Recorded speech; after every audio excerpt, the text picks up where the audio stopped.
This video will discuss how learning in this online environment that we're pushed to is going to be different than when we meet face to face in a traditional setting. One of the things we need to look at is what the expectations are, right? Students start a class, right, not knowing much about that class. They don't start from zero because they're bringing in knowledge from previous classes that is assumed they will have at the beginning. But if we look at the progression of knowledge, right, we've got where professional communications are, right, where professionals would, write their papers and talk to each other. You've got the level at which the textbook is written, which is a little lower than that, honestly.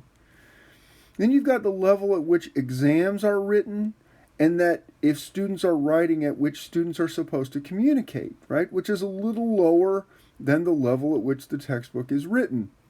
But really we expect students to work to get sort of very close to that level at which the textbook is written in terms of their knowledge.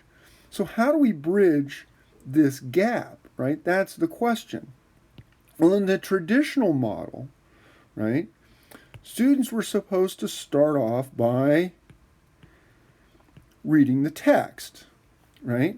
And at this point, because they know very little, and because their level is very far from the level at which the textbook is written, it was accepted that this would be a struggle, right? And as part of doing this, students would take a few notes, right? Mostly what students were supposed to be doing at this stage is, if this is a badly drawn brain, right, is creating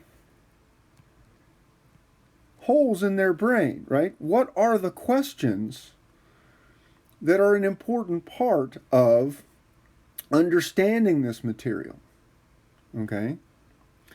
Then they would go to lecture, right?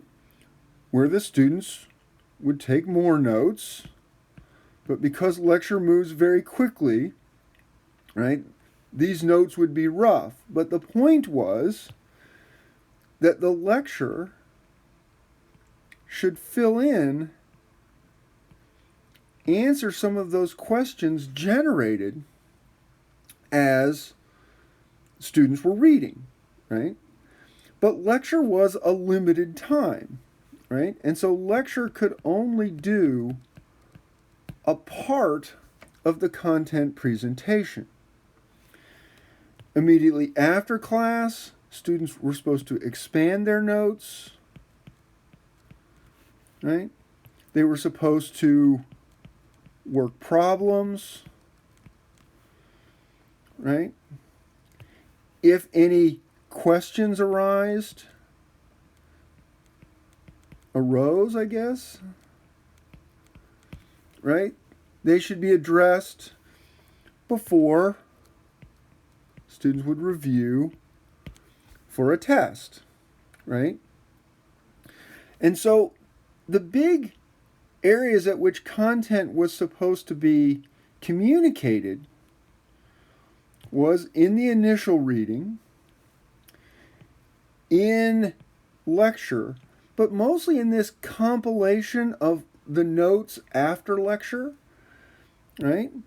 A part of this level would have been, right, going back and comparing the notes to the book, right? You go back to the textbook, right? So the textbook was supposed to be engaged before lecture and after lecture as you built toward this level of understanding that students would get by the time they were ready to take their exam or write a paper or do the things that students do, right? Students were building toward this level of communication.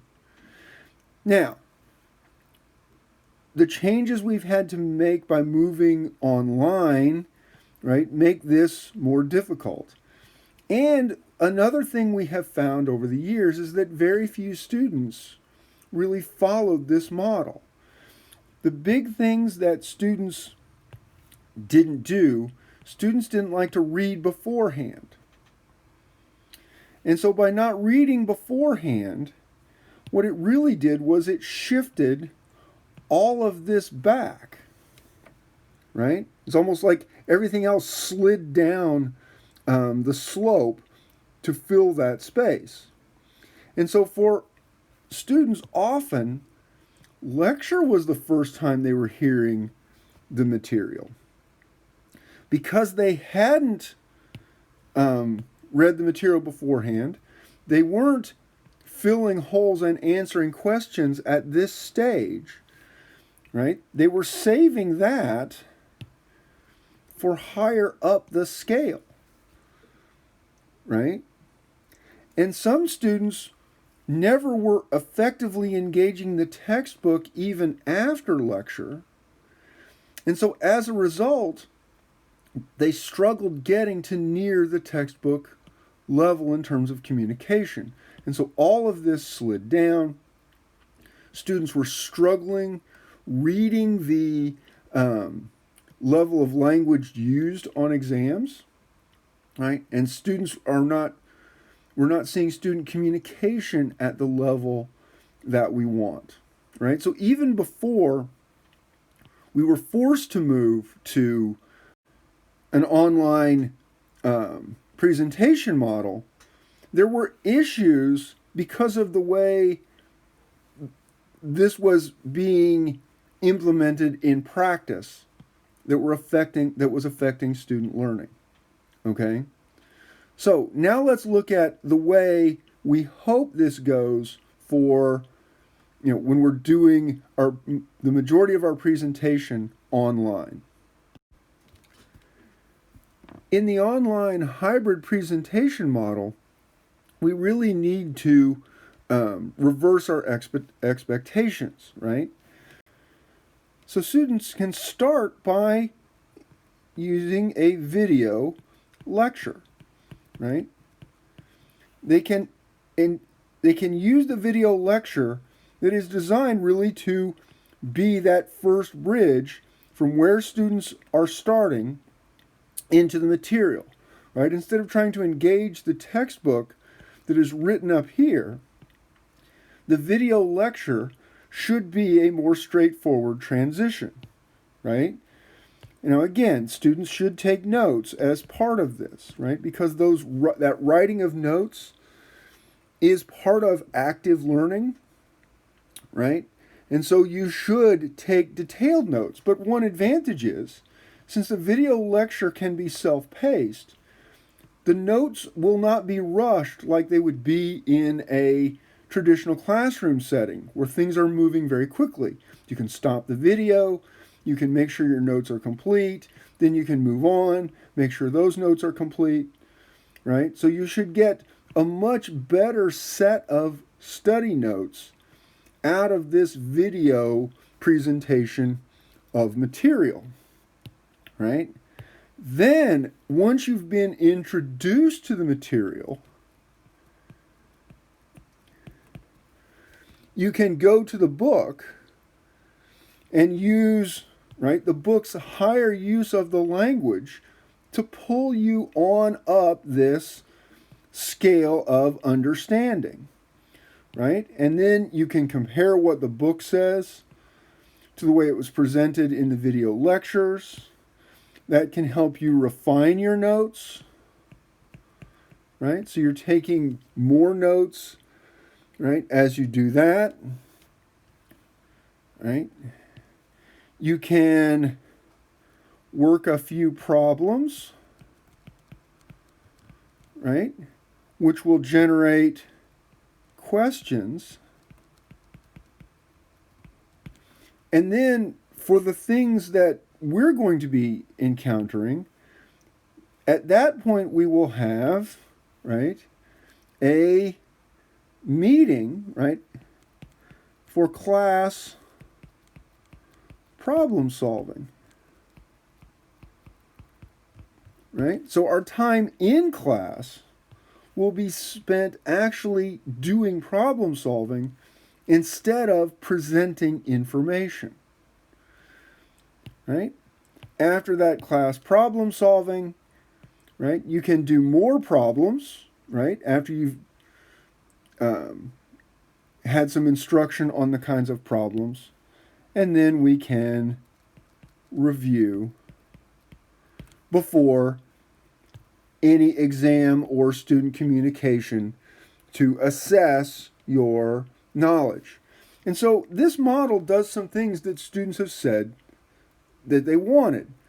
Students have said, we struggle with the book before we've heard the information from the instructor, right? Because the instructor is using bridging language, right? The instructor knows that they're talking somewhere along this continuum, and they're trying to help you bridge from where students start to where they need to end up, right? So by using bridging language, it makes the transition easier, which then makes reading the book easier, right? So this does that for students. And it saves problem solving really until after a lot of the material has been presented. Okay? So it depends on, right? There's still a lot of work before students come to class, right? Because class is going to start assuming that all of this has been done before, especially, right? This stuff, right, should be done before class, right? If possible, this stuff as well. Trying some problems so that you know what questions you need answered when you come to that time in front of the instructor. And then we can do some problem solving. After that, then it becomes reviewing and reinforcing that until you understand the material at an acceptable level. So the model is different, but in some ways it should help the transition, right? Really, by having the instructor present the material before you engage the book, it should make the book easier to digest. And out of the combination of that, you should have good notes to use for all of the following parts of the process. So that's the way I see the model of how we should approach class changing as a result of being pushed to this online or hybrid presentation model.